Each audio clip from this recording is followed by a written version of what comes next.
Guys ஒரு பெர்ஃபெக்ட்டான revenge எடுத்துட்டாங்க. Pearl Royals SA20 match number 7 pearl Royals vs Sunrisers eastern gap. டாஸில் eastern gap ஜெயிச்சு first வந்து பார்த்தீங்கன்னா பேட்டிங் சூஸ் பண்ணாங்க.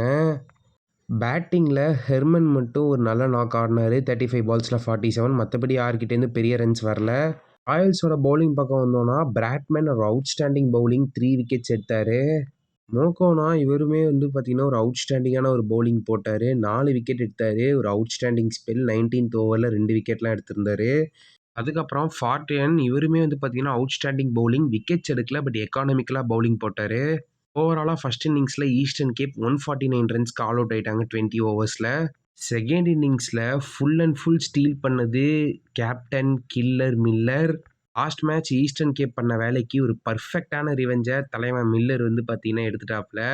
ஓஜி மில்லரை பார்த்த ஃபீல் கிடச்சிச்சு. ஒரு 70+ ரன்ஸை நல்ல ஸ்ட்ரைக் ரேட்டில் அடிச்சிருப்பாப்புல. லயன் அண்ட் மில்லர் பார்ட்னர்ஷிப் தான் மேட்சை கம்ப்ளீட்டாக சீல் பண்ணிடுச்சு பேர்ல் ராயல்ஸ்க்கு. சன்ரைசர்ஸ் பவுலிங் பக்கம் எப்பயும் போல நல்லாவே போட்டாங்க. லாஸ்ட் வரைக்கும் மேட்ச் டெப்த்தாக எடுத்துகிட்டு போயிட்டாங்க. Anrich Narke 2 wicket, Marco Anson 2 wicket எடுத்தாங்க.